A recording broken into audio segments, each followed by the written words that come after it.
Having spent a lot of time beating yourself up over that, this insufficiency of faith or incapacity to undertake and fulfil those vows, how does it feel to you when you read about some of the other lapses within the church that have been committed by people who did maintain those vows? Sure. Well, it's obviously disappointing.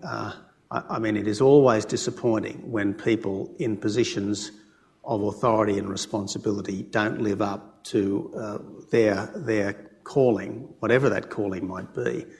But again, the older I get, the less judgmental I become.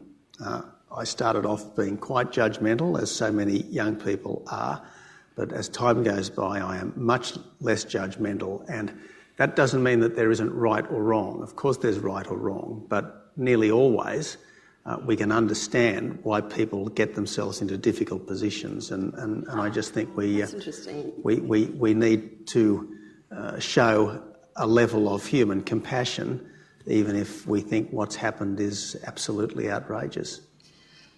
So does that extend to your politics as well, do you think, the increasing flexibility or understanding that comes with age? You're less militant about certain things? I hope so. I hope so, Annabel. So when you were talking earlier about your time in seminary, you were talking about spiritual athleticism, and that's translated these days into literal athleticism. I heard you say once that your addiction to exercise prevents you from developing addiction to other things, keeps you off the grog and the drugs, obviously. Although you're beyond reproach on that front, Tony, I think, as has been widely reported, experimented once with a joint at university and then once with some sort of hemp yogurt drink in India, which gave you a wacky couple of hours. Awful. I had to climb up some huge mountain the next day to try and get rid of it. What do you remember of that experience? Look... we won't spend a lot of time on this. I'm just interested. Well, it was like the worst. It was like having the worst hangover imaginable. I mean, just much worse. Think of the worst hangover, multiply it, and then throw in some fantasies as well. I don't suppose I could impose upon you to enlighten us on the fantasy angle. We'll talk afterwards about that, Annabel. So, but back to what I was going to ask about, which is your athletic activities. I mean, it's a discipline for you, isn't it? Of course, it is a discipline, and I think that if I didn't do it, I would be much less focused and centred. I think that to start the day with an hour of exercise, which is basically what I do, it gives you a lot more energy. I think you can survive on less sleep if you start the day that way. I think it gives you a lot more mental focus. I think physical fitness does help mental sharpness. And look, it's become part of my routine, and only some significant incapacity would stop it now. And you also fight fires recreationally. Talk us through that. What does fighting fires do for you, besides give you a role in the community that's important? I've never made a big song and dance about that because it's something that I have tried to do as a citizen, not as a public figure. But I live in a part of Sydney which has got a lot of urban bush. My street is from time to time threatened by bushfires, and so when we moved in, I thought I should think of joining. And after the 2000 bushfire in my area, whereas the local member I had tried to be helpful, and they'd said, well, you're not much use to us unless you're trained. I thought, well, it's time I trained and time I joined, so I did, and it's a tremendous experience. I mean, one of the things about serious involvement with a community group, whether it be, I'm sure, Rotary or the local social justice group or whatever, but certainly one of the great things about the two groups that I've got quite involved with, the local bushfire brigade and the local surf club, is that it's a tremendous leveller when you've got a difficult job where you can often lose perspective. It helps to keep your feet on the ground. I mean, if you look at the Davidson Rural Fire Brigade, a very diverse group of people.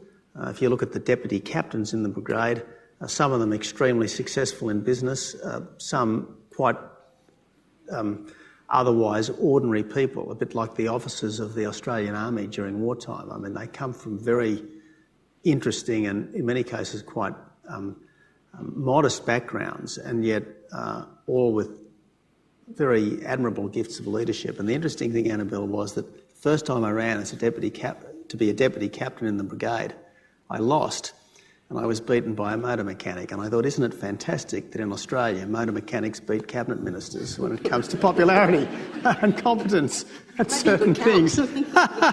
He did the numbers better than I did. Yeah. So you also seem to have a bit of a taste for putting yourself in harm's way physically, don't you? I mean, I'm not sure if it was in this book or in Michael Duffy's half and half biography of you and Mark Latham, where the kayak trip in which you almost rubbed out your entire family was mentioned. I think that's slightly exaggerated. But you don't mind being in physical danger, do you? Oh, I don't think I'm any different from anyone else. I get a buzz out of I suppose active sports, and whether it's rugby football or skiing or whatever it might be. I mean, there is a certain element of danger, but nothing unreasonable. I mean, you can fall off your bike, sure, and get hurt, but you can get knocked over crossing the road as well. I mean, driving a motor car is probably just about, if you look at the stats, on a par with half of these things. Talking about putting yourself in harm's way, there's a passage in your book where you talk about some of the occasions on which you got into trouble with John Howard while you were a minister. You said that you earned a first-rate prime ministerial bollocking for adding to the Medicare schedule and thus to the safety net a new item to cover the management of pregnancy. You also had a sharp call when you made your new paternalism speech about the management of Aboriginal communities in 2006. I'm sure I'm not the only person in this room that would like to know what a prime ministerial bollocking from John Howard sounds and feels like. Well, he rarely raised his voice, and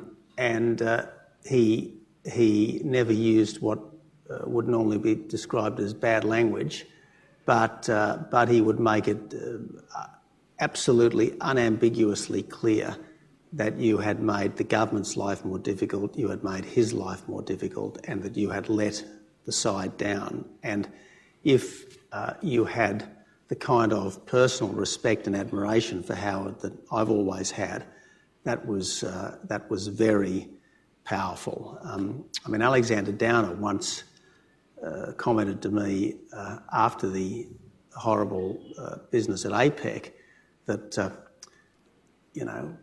sacking the Prime Minister in this case would have almost been like executing your father.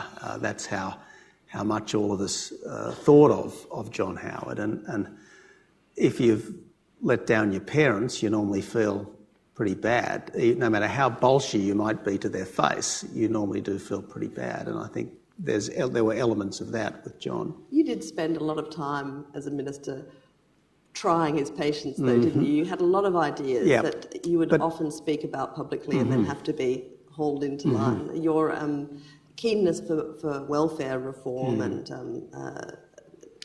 related hospital tax reform and so on, certainly outstripped his at times. Sure. But again, I think that's not unhealthy in a government.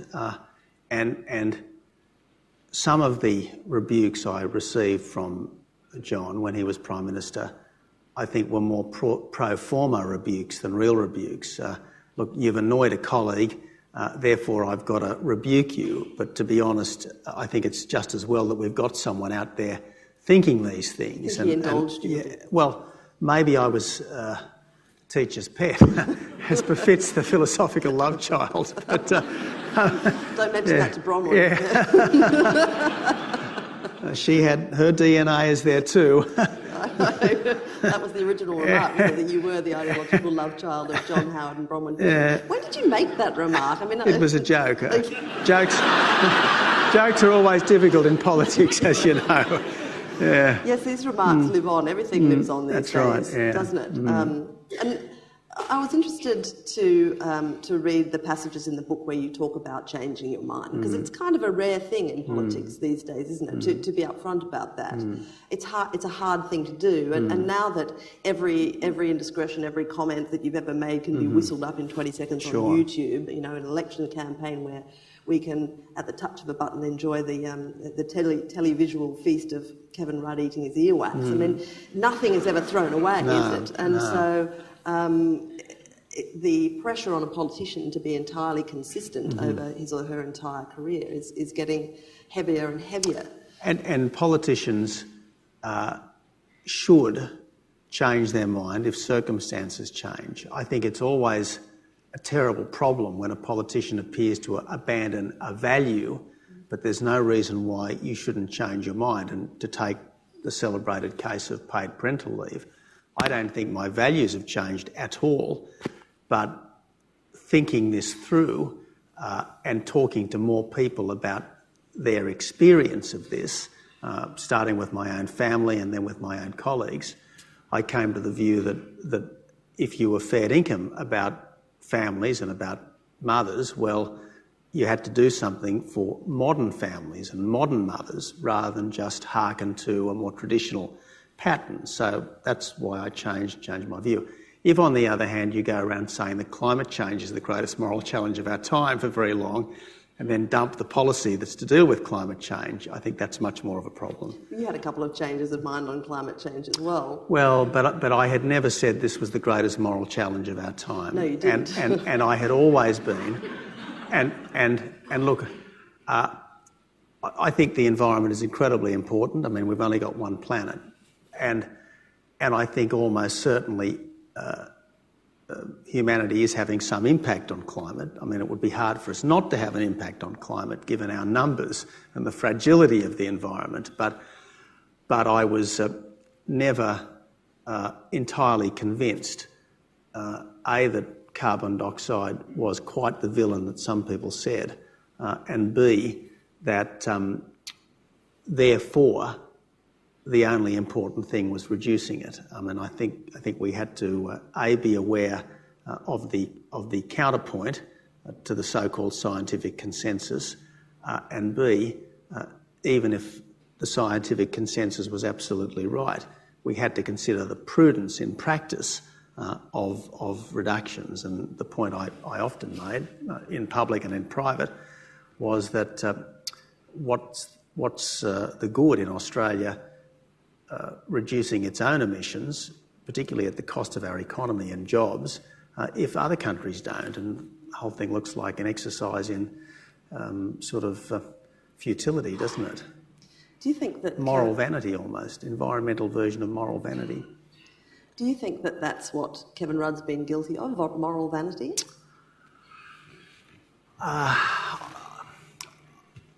I think he's been a terrible disappointment. I mean, you don't change the government lightly. I think the people who had up till 2007 been happy-ish with the previous government and then decided that they weren't. Not happy-ish by the end of 2007. Well, sure. And look, Howard always had his ferocious detractors, but nevertheless, as incumbent prime ministers go, even at the death, his popularity, his approval was 50% or thereabouts.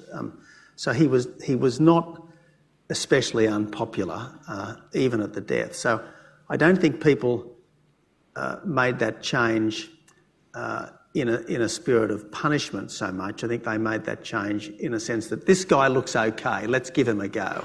We've had that product, let's try the new product because everything's going pretty well. Let's give the other guy a go. And I just think he has proven to be such a disappointment. And as I say, there's the broken promises. I mean, sometimes it's hard to keep every promise. I mean, John Howard found that. But it helps not to overpromise, and Kevin Rudd overpromised big time. Then he's wasted the money, and I mean, that is a real problem because we all know, it doesn't matter whether we're naturally Liberal or naturally Labor, we all know how hard it is to make a quid, and to see the government squandering that money in pink bats and school halls and so on, I think really upsets people, And then this latest business of the tax, I mean, I just think the government has frankly taken leave of its senses. I am sure when they focus group tested that tax, it would have played okay because it's easy enough when you're first told about screwing the mining companies because they've been screwing us. People say, yeah, sure, what do we care about the capitalists in London and New York? But when you start to think about it more seriously, about the fact that we do depend on those bulk carriers just as surely as we once rode on the sheep's back. And when you think of all the jobs and all the investment that's now going to be in jeopardy, terrible problem. Okay, enough about Kevin, more about you. You gave a speech in 2006, which I mentioned earlier in passing, and you deal with it a little bit in the book as well, which is referred to as the new paternalism speech. I'm interested in the conservative tradition and the notion of small government, which has been a big part of the Liberal heritage in Australia. But you don't really strike me as a small government sort of guy. You're kind of a bit more hands-on levers. You're very much a supporter of the intervention, of quarantining benefits. It doesn't seem to be a natural part of that small government tradition to me. But the Liberal Party in Australia, as people as diverse as John Howard and John Brogden have recognised, is a big tent broad church. And, you know, we're the custodians of the liberal tradition, the small L liberal tradition, and of the conservative tradition, the small c conservative tradition. And I think that liberalism and conservatism in English-speaking societies, as I recount in the book, it's been a pretty happy marriage by and large because, I mean, the political story of England and the societies that have been spawned by England is of freedom broadening slowly down from president to president. So I don't think that it's right to put liberalism and conservatism as polar opposites the way some people are inclined to. Having said that, I think that in the economic sphere, markets mostly make most sense, and we should let markets do what they do well in the economic sphere. Except what they've done recently. Well, but you know, the global financial crisis obviously has had lots of bad consequences, but the market system which spawned the global financial crisis also spawned 3 decades of the most extraordinary growth and prosperity, not just in countries that were already rich, but also in countries that had previously been dirt poor. I mean, India and China and so many other countries have advanced enormously. Now, okay, it's only material prosperity, and money doesn't buy happiness. We all know that. But still, if you don't have safe drinking water one year and the next year you do, that's progress, and that means money. If one year it takes you 2 hours to walk your produce to market, and the next year you can drive it to market and it takes you 10 minutes, that's progress. So sure, markets don't always work well, but over time they are the best mechanism of maximising wealth, and that's not the only thing, but it's very important, Annabel.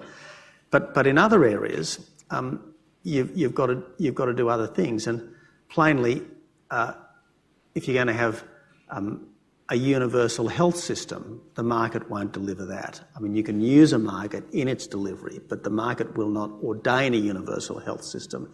The market will not ordain universal school attendance. I mean, you can use the market. The market might incline people towards it, but it won't ordain it. And that's where it's important to supplement the market, which is individuals pursuing their freedom in the economic sphere with an appropriate system of rules, and that's for government to judge over time. To return to the domestic scene, we now have I think it would be fair to say, a reasonable consensus across both sides of politics on quarantining of welfare benefits for families who are deemed incapable of managing things for themselves. We have had 2 new taxes in the last 3 years that are directed towards discouraging people from smoking and from drinking oddly coloured mixed drinks that have alcohol in them. Are you comfortable with that sort of shift, that kind of nanny state encroachment on people's private lives? Well, I wouldn't lump those measures necessarily in quite the same boat. I mean, I think the taxpayer who is providing welfare has an entitlement to expect something back, depending upon the nature of the benefit. And I mean, I wouldn't see the old age pension as welfare in the same way that I might see unemployment benefits as welfare. But I think that if the money is coming from the public, in inverted commas, I think the public is entitled to say we expect something in return. Now, it might just be that you've been a good citizen for 30 odd years and paid your taxes, therefore you get your old age pension. But when it comes to something like unemployment benefit, you might say, well, no, we actually expect you to work for the dole, for argument's sake, or we expect you to participate in some way in community activities, for argument's sake. And in the case of family benefits in the Northern Territory, and now more generally, we've said we expect you to send your kids to school and so on. So I don't think that's unreasonable.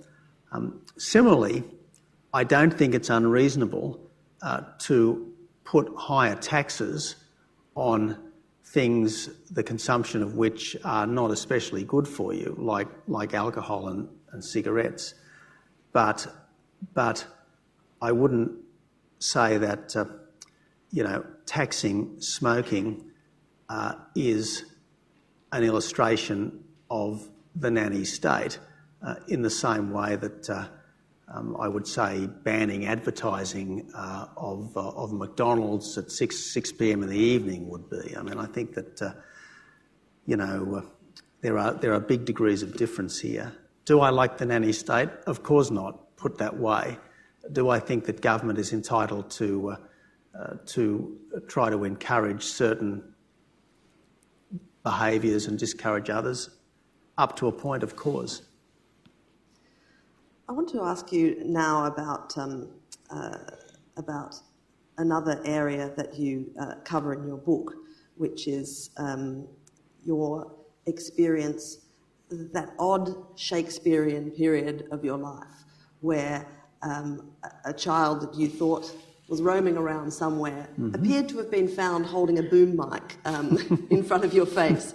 I was overseas and reading about all of these events. I can't imagine what that would have been like to be in the middle of that intensely personal maelstrom, to think that you've found a child that you thought was lost, or that you thought existed, and then suddenly to have that person vanish again. I mean, what was that period like for you?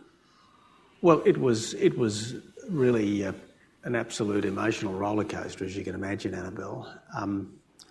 But again, truth is stranger than fiction, and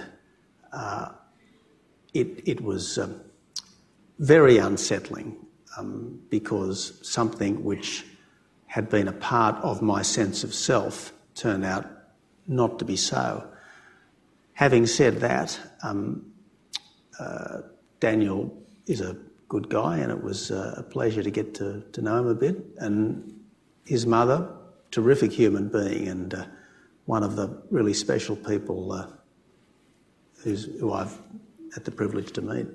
To what extent was the existence of that son, I don't want to get too into over-analysing this, but to what extent was the existence of that person a significant force in your public life, your drive, your ambition, your choices that you made? Look, I wouldn't want to read too much into it. I mean, I suspect some people have thought, was there some sense of atonement going on here? I don't think so. I mean, I think that all of the things that I have done are things that I would have wanted to do regardless. And certainly, if there had been any sense in which that was driving me, surely the change would have made a difference, and it hasn't made a difference. There is some research, isn't there, about the over-representation in the ranks of politicians of people who have lost a parent early in life. It's quite an unusual phenomenon. There's a great study of British Prime Ministers by a writer called Lucille Iremonger called The Fiery Chariot, British Prime Ministers and Their Search for Love, in which she goes through all of these British Prime Ministers and works out the over-representation of people who have lost parents at an early age. And I guess, you know, don't look for love in politics. I think that's the lesson. It is a very foolish place to look for love, isn't it? But it seems to drive ambition in some way. Well, maybe it does, but as I said, I think, what did Paul Keating say? If you want a friend in politics, buy a Cocker Spaniel or something like that. He looked for it in clots, which is much more sensible, I suppose.